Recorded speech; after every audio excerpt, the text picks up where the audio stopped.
Umuwi nga kami ngayong araw sa province namin dito sa La Union. Papainit nga kami ng mga 4 na araw dahil wala namang pasok ang mga bata at holiday sa mga susunod na araw. Kami magbabakasyon muna. Last November pa nung umuwi kami dito o ilang buwan din yon dahil busy ang mga bata sa kanilang studies. Hindi kami nakakauwi ng weekend kaya ngayong Holy Week is sasamantalahin na namin ang aming short vacation.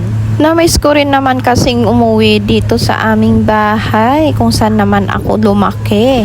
Lumaki ba ako? Hindi, parang lumiit lang, lumapad.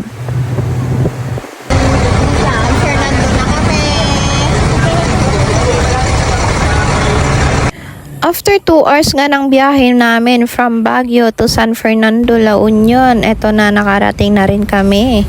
At sinundo nga kami ni Mother Earth sa plaza ng San Fernando. Gusto pa sana naming maggala-gala pero sobrang init. Medyo parang pagod na rin kami sa aming biyahe kahit nakaupo lang kami. Ito ang view ng plaza ng San Fernando at ito nga umakyat kami sa napakataas na overpass.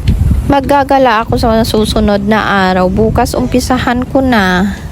Pagbaba nga namin sa bus kanina is nagutom ako kaya ayun naman, naghanap kami ng aming makakain. Dahil nga sa sobrang init, nag-ice cream yung mga bata pero ako, eto ang kinuha ko. Yan ang una kong binibili pag bumababa ako dito sa San Fernando, ang street food na yan.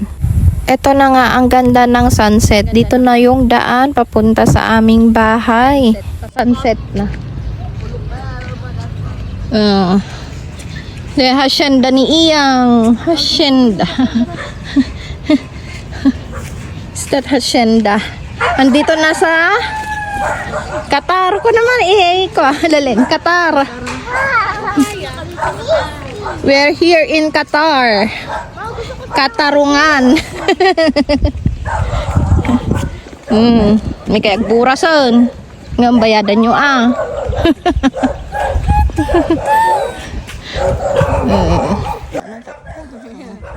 Andito na kami sa bahay. Sa Qatar.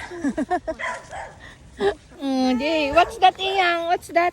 Goat. Goat.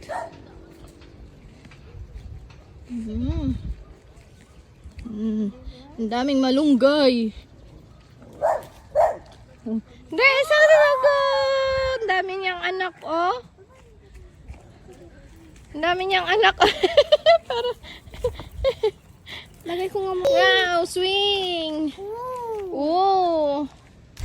That's all for today's video. Thank you for watching. Bye!